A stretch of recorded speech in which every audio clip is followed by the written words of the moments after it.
बहुत स्वागत है आपका। मैं हूं आपके साथ नेहा दुबे। छत्तीसगढ़ के मुख्यमंत्री विष्णुदेव साय ने रायपुर के साइंस कॉलेज ग्राउंड में क्षेत्रीय सरस मेले का दीप प्रज्वलित कर शुभारंभ किया। इस मेले का आयोजन 28 फरवरी तक किया जाएगा। सरस मेले में छत्तीसगढ़ के समस्त जिलों से कुल 133 महिला स्वयं सहायता समूह शामिल हुए। इसके साथ ही असम, उत्तराखंड, मध्य प्रदेश, झारखंड और बिहार से आए महिला स्वयं सहायता समूहों द्वारा भी अपने उत्पादों के स्टॉल लगाए गए। मेले में आए लोगों को राज्य और अन्य प्रदेशों द्वारा मिलाकर सरस मेले में कुल 212 स्टॉल्स के जरिए उत्पादों की जानकारी मिल रही है। मुख्यमंत्री विष्णुदेव साय ने सरस मेले को संबोधित करते हुए कहा कि आज यहां उपस्थित सभी बहनों ने मुझे न सिर्फ जन्मदिन की अग्रिम बधाई दी, बल्कि मुझे अपने उत्पाद भी उपहार स्वरूप दिए, जिससे कि आज मेरा यहां आना सार्थक हो गया। उन्होंने कहा कि ऐसे मेलों से बहुत लाभ होता है, जिसे न सिर्फ लोग घूमने की नजर से आते हैं, बल्कि इससे व्यापार में भी बढ़ावा मिलता है। इससे दूसरे लोगों को भी संबल मिलता है। और उन्होंने कहा कि देश के प्रधानमंत्री नरेंद्र मोदी की वजह से आज देश विश्व की बड़ी अर्थव्यवस्था वाले देशों में है। विकसित भारत बनाना है तो हमें विकसित छत्तीसगढ़ भी बनाना होगा और इसमें हमारी माताओं और बहनों का बड़ा योगदान रहने वाला है।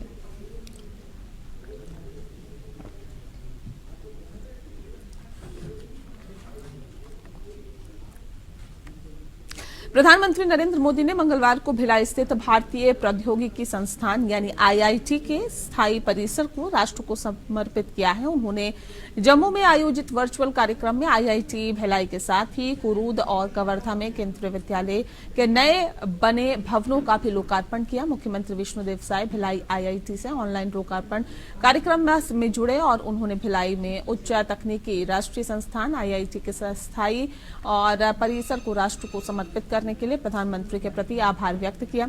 करीब 400 एकड़ में संस्थान का कैंपस विकसित किया जा रहा है। वहीं प्रधानमंत्री ने कवर्धा में और कुरूद केंद्रीय विश्वविद्यालय के नवनिर्मित भवनों का ऑनलाइन लोकार्पण किया।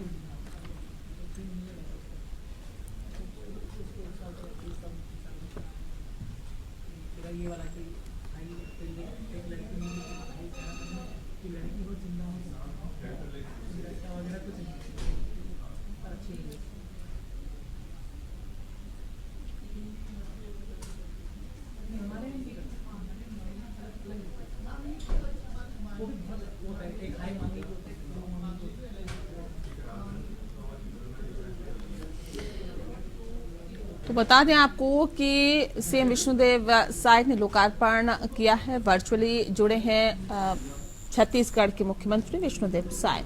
इस खास कार्यक्रम के जरिए पीएम मोदी ने प्रति व्यक्ति का आभार भी व्यक्त किया। पीएम मोदी ने इसका उद्घाटन किया। तो लोकसभा चुनाव नजदीक है और ऐसे में हर जगह प्रधानमंत्री नरेंद्र मोदी तमाम लोकार्पण शिलान्यास कर रहे हैं। बता दें आपको कि सीएम जो छत्तीसगढ़ के हैं विष्णुदेव साय, उन्होंने भी इस कार्यक्रम में शिरकत की और लोगों का आभार जताया।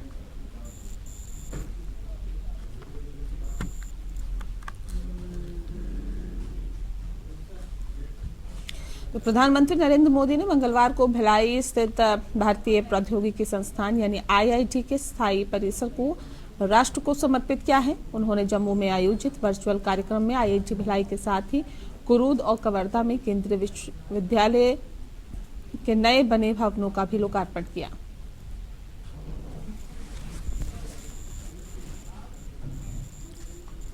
छत्तीसगढ़ में महतारी वंदन योजना के पंजीयन के लिए अंतिम दिन और लाखों महिलाओं के वंचित होने को लेकर कांग्रेस विधायक संगीता सिन्हा ने इसकी समय सीमा बढ़ाने की मांग की और उन्होंने कहा कि अब तक तो 69 लाख महिलाएं फॉर्म भर चुकी हैं, लेकिन लंबी लाइन की वजह से हजारों महिलाएं महतारी वंदन योजना का फॉर्म भरने से चूक गई है। इसीलिए काफी लंबी लाइन और महिलाओं को ध्यान में रखते हुए 1 सप्ताह का समय वृद्धि किया जाए ताकि हमारी सभी माताएं बहनें फॉर्म भर सके। महतारी वंदन फॉर्म भरने को लेकर इसे लेकर सदन में गूंज को लेकर उन्होंने कहा है कि इसको लेकर हम आवाज उठाएंगे, मांग करेंगे। हालांकि सुनवाई कहीं नहीं हो रही है। मोदी की गारंटी की बात तो हो रही है, लेकिन मोदी की गारंटी कहीं पूरी नहीं हो रही। आज महतारी वंदन योजना इसका मांग जो भरने की अंतिम तिथि है शाम को 6 बजे तक भरा जाएगा। और अगर छत्तीसगढ़ की बात करूं तो 69,000 महिलाएं अभी तक फॉर्म भर चुकी हैं और अभी और महिलाएं जो लंबी लाइन लगी हुई है, कतारें लगी हुई हैं, तो मैं सरकार से निवेदन करती हूं कि इस लाइन को लंबा है तो उसका महिलाओं को ध्यान में रखते हुए, महिलाओं की जन सुविधा को ध्यान में रखते हुए कम से कम 1 सप्ताह की जो समय है उसमें वृद्धि किया जाए ताकि हमारी माताएं बहनें उसमें फॉर्म भर सकें। कई महिलाएं वंचित हैं, उनको भी भरने का समय दिया जाए, क्योंकि मोदी जी बहुत लंबी लाइन महिलाओं को लगाए हैं और इस बार फिर से हमारी विष्णुदेव जी की सरकार फिर से वही लंबा लाइन लगाने का काम कर रही है। तो मैं निवेदन कर रही हूँ कि कम से कम ये सरकार 1 सप्ताह का वृद्धि किया जाए महतारी वंदन योजना। इसमें मांग आज हम उठा रहे हैं कि जो मतदाता हैं वो जो फॉर्म भरे हैं उसकी जो संख्या ज्यादा है लेकिन फॉर्म कम भरा रहे हैं, तो इसके हम मांग कर रहे हैं कि इनको एक तो मोहलत दिया जाए, समय में वृद्धि किया जाए और हर महिला को एक भरने का समय देना चाहिए। धन्यवाद। महतारी वंदन योजना के तहत फॉर्म भरने की अंतिम तिथि 20 फरवरी शाम तक निर्धारित की गई थी। इस समय तक ऑनलाइन और ऑफलाइन फॉर्म भरे जाने थे, लेकिन नेटवर्क समस्या के चलते अंतिम दिन ऑनलाइन फॉर्म भरने से लोग वंचित रह गए और बड़ी संख्या में फॉर्म जमा करने नगर निगम पहुंचे। महतारी वंदन योजना के तहत 1,000 रुपए की राशि हर महीने पाने वाले जो महिलाएं हैं उनमें काफी ज्यादा उत्साह दिखाई दे रहा है। इनकम टैक्स के दायरे में न आने वाली सभी विवाहित महिलाओं को इस योजना का लाभ दिया जाना है, जिसका फॉर्म ऑनलाइन और ऑफलाइन माध्यम से भरा जा रहा था।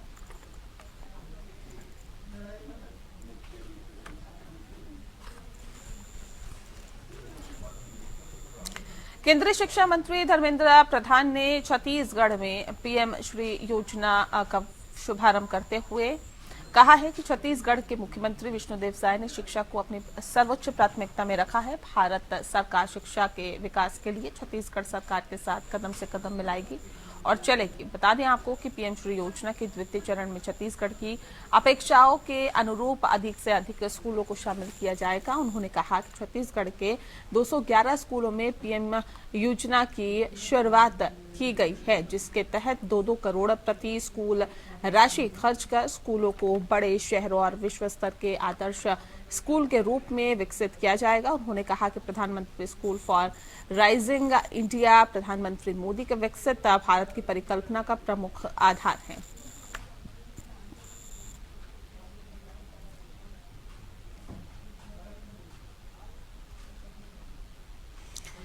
वहीं आयकर विभाग द्वारा अखिल भारतीय कांग्रेस कमेटी के बैंक खातों को फ्रीज किए जाने के मामले में राजनांदगांव कांग्रेस कमेटी द्वारा आक्रोश व्यक्त करते हुए धरना प्रदर्शन किया गया। कांग्रेस जनों ने शहर के रायपुर नाका के समीप स्थित आयकर विभाग के भवन के सामने धरना प्रदर्शन करते हुए केंद्र सरकार के खिलाफ जमकर नारेबाजी की। इस दौरान शहर जिला कांग्रेस कमेटी के अध्यक्ष कुलबीर सिंह छाबड़ा ने कहा कि केंद्र की मोदी सरकार भ्रष्टाचार में लिप्त है। हाल ही में सुप्रीम कोर्ट ने इलेक्टोरल बॉन्ड पर बैन लगाते हुए चंदा के हिसाब को लेकर दिशा निर्देश भी जारी किए हैं, जिससे कि मोदी सरकार बौखला गई है और अधिकारियों पर दबाव डालते हुए आयकर विभाग के माध्यम से कांग्रेस के खातों को फ्रीज करवा दिया है। वहीं महापौर हेमा देशमुख ने कहा है कि नरेंद्र मोदी की बौखलाहट साफ नजर आ रही है। उन्होंने कांग्रेस के खातों को फ्रीज कर दिया है, लेकिन जीत सत्य की ही होगी। शहर जिला कांग्रेस कमेटी और ग्रामीण कांग्रेस कमेटी राजनांदगांव के तरफ से ये धरना आयोजन आयकर विभाग के सामने में हमारे प्रदेश के सम्मानित अध्यक्ष आदरणीय दीपक बैज जी के निर्देशानुसार किया जा रहा है, जिसका मुख्य विषय जो है वो ये है कि केंद्र की मोदी सरकार भ्रष्टाचार में लिप्त है और उनके भ्रष्टाचार खुलने से जिस प्रकार अभी आपने देखा कि माननीय सुप्रीम कोर्ट जी ने जो अभी न्याय किया है, जो निर्देशित किया है कि इनके बॉन्ड के पूरे जो पैसे हैं वो कहां से जो चुनावी बॉन्ड योजना जो इनकी थी जिसे अवैधानिक करार दिया है। प्रदर्शन करने का मुख्य कारण है कि इन्होंने कांग्रेस के खाताओं को सीज कर दिया। मोदी जी की बौखलाहट स्पष्ट नजर आ रही है, एक तानाशाह की बौखलाहट स्पष्ट नजर आ रही है।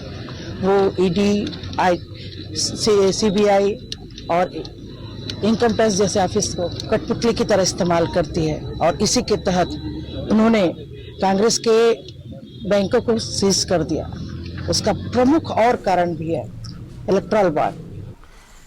भारत सरकार की पायलट प्रोजेक्ट है use of drone technology in health services delivery के लिए छत्तीसगढ़ के अंबिकापुर स्थित राजमाता श्रीमती देवेंद्र कुमारी सिंहदेव शासकीय चिकित्सा महाविद्यालय का चयन हुआ है। इसके अंतर्गत ड्रोन के माध्यम से सामुदायिक स्वास्थ्य केंद्र उदयपुर से ब्लड सैंपल शासकीय चिकित्सा महाविद्यालय में प्राप्त किया जाएगा और जांच उपरांत रिपोर्ट सामुदायिक स्वास्थ्य केंद्र उदयपुर भेजी जाएगी। इसके क्रियान्वयन के लिए प्रथम चरण में प्रयोग के तौर पर राजमाता श्रीमती देवेंद्र कुमारी सिंहदेव शासकीय चिकित्सा महाविद्यालय में सोमवार को प्रथम ड्रोन ट्रायल किया गया।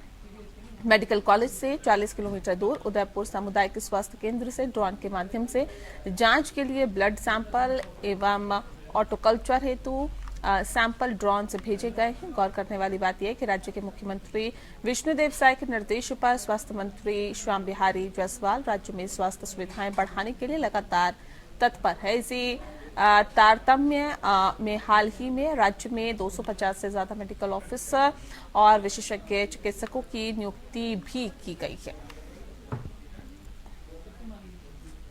भाजपा कार्यालय में प्रेस कॉन्फ्रेंस में प्रवक्ता प्रतुल सहदेव ने कहा है कि झारखंड की गठबंधन सरकार में फिल्म भागम भाग का दृश्य देखने को मिल रहा है। विधायक हैदराबाद गए, फिर अब कांग्रेस विधायक दिल्ली प्रवास पर चले गए हैं।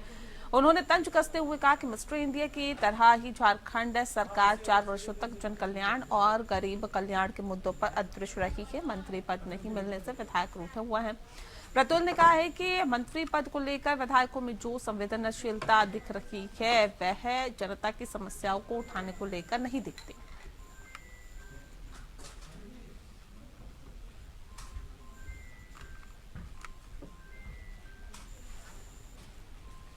झामुमो ने बीजेपी और केंद्र की मोदी सरकार पर जमकर निशाना साधा है। पार्टी ने बीजेपी के अधिवेशन में पीएम मोदी के बयान पर कटाक्ष किया है। सुप्रियो ने कहा है कि उन्हें 2024 में बिना चुनाव लड़े और चुनाव जीते ही विदेशों से आमंत्रण मिल रहे हैं। ये बयान बहुत ही हास्यास्पद है। पीएम लोकतंत्र का मखौल उड़ा रहे हैं। पीएम मोदी के इस दावे के पीछे की सच्चाई कुछ और ही है। इलेक्शन कमीशन तो केवल चुनाव की तिथि घोषित करेगी, मगर चुनाव तो असल में इन्फोर्समेंट डिपार्टमेंट कराएगा, जिसकी पटकथा पिछले 2 सालों से लिखी जा रही है। झारखंड सहित कई राज्य इसके उदाहरण हैं जो बीजेपी कांग्रेस मुक्त भारत बनाने का नारा देते रहे हैं। दरअसल वे कांग्रेस युक्त बीजेपी बनकर रह गई है। देश में 740 सांसद विधायक ऐसे हैं जो कि कांग्रेस अन्य क्षेत्रीय दलों से गए हैं। उन्होंने कहा कि मोदी जी को भले ही बिना चुनाव लड़े विदेशों से आमंत्रण मिल रहा हो, मगर हमारे हेमंत जी को पूरे देश के आदिवासी, युवा, पिछड़े, अल्पसंख्यक बुला रहे हैं। बहुत जल्द हेमंत भी पूरे देश में जाएंगे। उक्त बातें पार्टी प्रधान महासचिव और प्रवक्ता सुप्रियो भट्टाचार्य ने पार्टी कार्यालय में आयोजित एक प्रेस वार्ता के दौरान कही है।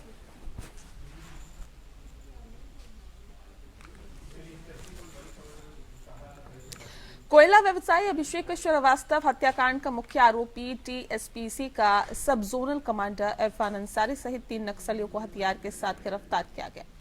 चतरा एसपी राकेश रंजन को मिली गुप्त सूचना के आधार पर एसडीपीओ प्रभात रंजन बरवार के नेतृत्व में गठित पीपरवार थाना पुलिस की स्पेशल टीम ने जय अम्बे ट्रांसपोर्ट कंपनी के हाईवा में आगजनी समेत कई अन्य घटनाओं का मास्टरमाइंड इरफान अंसारी उर्फ तूफान, शोभित शर्मा उर्फ राजा उर्फ अभिषेक सब जोनल कमांडर हैं, जबकि संदीप लोहरा उर्फ बलवंत शामिल है। पुलिस ने उग्रवादियों के पास से 2 देसी कट्टा, 9 चक्र, जिंदा गोली और 4 मोबाइल, 22,500 नकद, टीएसपीसी संबंधित नक्सली पर्चा सहित नक्सली सामान बरामद किया है। एसपी राकेश रंजन ने बताया है कि पीपरवार थाना अंतर्गत ग्राम सिंगर बिलारी के जेएमबी ट्रांसपोर्ट कंपनी के हाईवे में आगजनी की घटना को अंजाम देने वाले मास्टरमाइंड इरफान अंसारी ही था।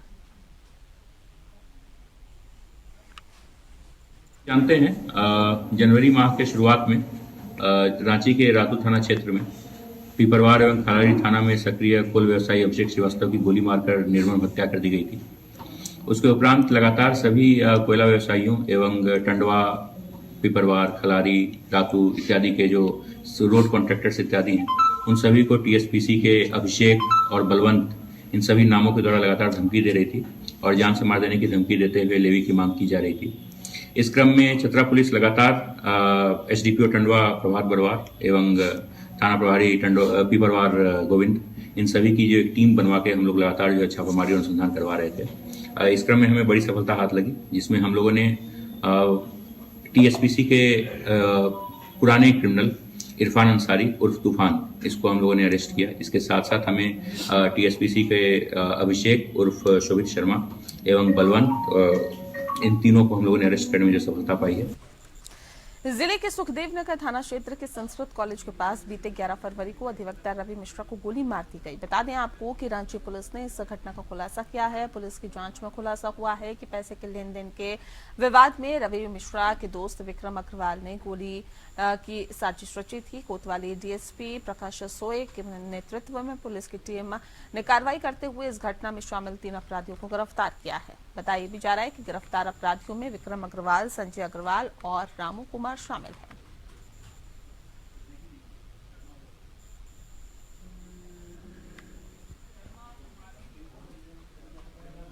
बोकारो विधानसभा के शहरी और बेरमो विधानसभा में मतदान के प्रतिशत को बढ़ाने के उद्देश्य से आगामी लोकसभा चुनाव से पहले जिला प्रशासन ने मतदाताओं को जागरूक करने के उद्देश्य से स्वीप प्रोग्राम की शुरुआत की। लोकसभा चुनाव में अधिक से अधिक मतदान कराने के उद्देश्य से 2 अंतर्राष्ट्रीय खिलाड़ियों को जिला आइकॉन बनाया गया, जिसमें एक अंतर्राष्ट्रीय एथलीट आशा किरण बरला और दूसरा अंतर्राष्ट्रीय तीरंदाज गोल्डी मिश्रा शामिल हैं। आज जिला समाहरणालय के सभा कक्ष में स्वीप कोषांग के नोडल पदाधिकारी सौरभ कुमार भुवानिया की अगुवाई में कार्यक्रम का आयोजन किया गया।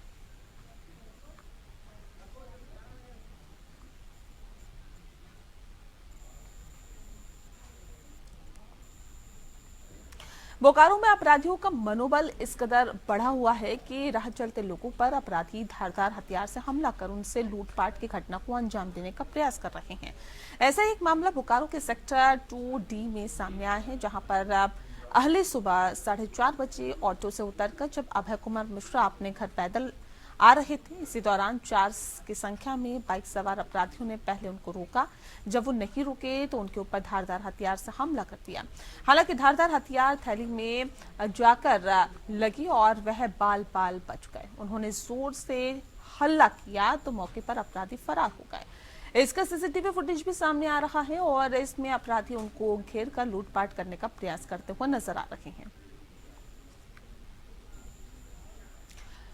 उज्जैन के खाचरोद के गांव गोठड़ा में मावा बनाने वाली फैक्ट्री में बॉयलर फटने से भीषण हादसा हो गया। हादसे में 4 लोग गंभीर रूप से घायल हो गए। घायलों को रतलाम के जिला अस्पताल में भर्ती कराया। घटना की जानकारी मिलते ही पुलिस मौके पर पहुंच गई। उज्जैन एसडीपीओ पुष्पा प्रजापति ने बताया है कि मौके पर पुलिस के अलावा तहसीलदार और अन्य अफसरों ने पहुंचकर जांच शुरू कर दी। श्यामदास बैरागी के पास मावा बनाने का लाइसेंस था तो लेकिन लापरवाही सामने आने पर वैधानिक कार्रवाई की जाएगी। और इसी के साथ फिलहाल इस बुलेटिन में इतना ही। नमस्कार।